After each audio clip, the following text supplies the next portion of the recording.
JDN Channel วันนี้เราก็จะมาแนะนำทีมงานของ JDN เนาะว่ามีไผแน่ซื้อหยังอะไรกันเฮียนอยู่ใส่เนาะเป็นจังได๋ไปทับชมกันเลย เจ้าซื้อหยังเนาะคอยซื้อโทนี่สุขสอนน้อยวงเนาะ สบายดีคอยสิทายูริออสไอ ซื้อลินซื้อหยัง ยูริ สบายดี เจ้าซื้อหยัง ซื้อนุ่ม ไอ้ไก่ค่อยมีซีวาเท่าบุตรนะซื้อลินซีวาบุตรสบายดีค่อยซื้อเท่าแอนดี้ สบายดีคอยซื้อเท้าโบ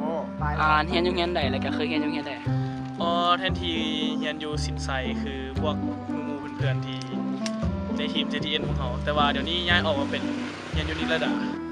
เจ้ามาจากโรงเรียนเลยเนาะ เฮียสินไซ เจ้ามาจากโรงเรียนเลยเนาะ เฮียนสินใส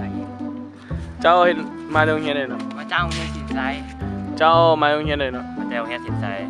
เจ้ามาจากโรงเรียนเลย คอยมาเจ้าเฮียสินไซ เจ้าเฮ็ดหน้าที่หยังกับซอง JDN ค่อยเห็นหน้าที่คิดคอนเทนต์แต่ละอย่างมาขึ้นมา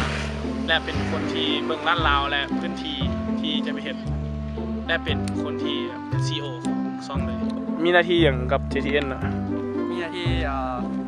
เบิ่งคุณภาพของคลิปที่เฮ็ดออกมา มีหน้าที่อย่างจากใน JDN มีหน้าที่ตัดต่อวิดีโอกับกดสอบการขันหมายของเพจ Facebook และซอง YouTube ของเรา ใช้หน้าที่อย่างในทีม JDN หน้าที่เป็นเคที่เป็นตัวเคลียร์พื้นที่ เป็นตัวเคลียร์สถานที่เป็นบ่ แมน เจ้าหน้าที่เฮ็ดหน้าที่อย่าง ตัวแสดงฮับเซิร์น เจ้ามีหน้าที่อย่าง ค่อยมีหน้าที่ถ่ายกล้องหรือช่วยถ่ายคลิปอยู่ในทีมงาน เอาเป็นยังไงกันไปครับเบิ่งผลงานของเราเนาะจะได้มี FC หลายบ่ กาหลายอยู่ หลายอยู่เฮ้ยเบิ่งคือที่2-3คนนี่นั่นเนาะหลายก็สอนนี่ แม่ แหละ ละ เป็นยังไงเนาะไปเรียนโรงเรียนสิไซได้จักปีละ ได้อีกไปเฮียนกับอีกาย พี่กายปะ ได้ปีเดียวนี่แหละ เจ้าโอเคเจ้ามักให้อย่างในเวลาว่าง คอยมาลินเกม เจ้าลองว่าโปรโมทในคลิปที่ดีที่สุดใน JDN เบิ่ง คลิปที่ดีที่คิดว่าดีที่สุดน่าจะแม่นคลิป10ประเภทอาจารย์ที่อยู่ในโรงเรียนเนาะ โอ้เจ้าฮู้ว่า JDN ย่อมาจากหยัง ย่อมาจากสื่อแต่ละคนที่ได้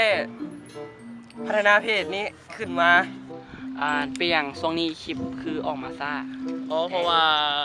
ค่อยได้ย้ายออกมาจากสินไซเนาะแบบเวลาเรียนได้เวลาชั่วโมงเข้าเรียนอ่ะมันบ่ตรงกันเลยบ่ได้เฮ็ดคลิปมาหลายเดือน โอเค ค่าว่าในติดตามใน YouTube เนาะจะมีการแจกเครื่องบ่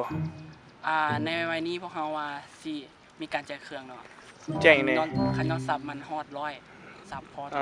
ยังฮอดซับอยู่ เดี๋ยวนี้ก็แจ้งอย่างแน่เนาะ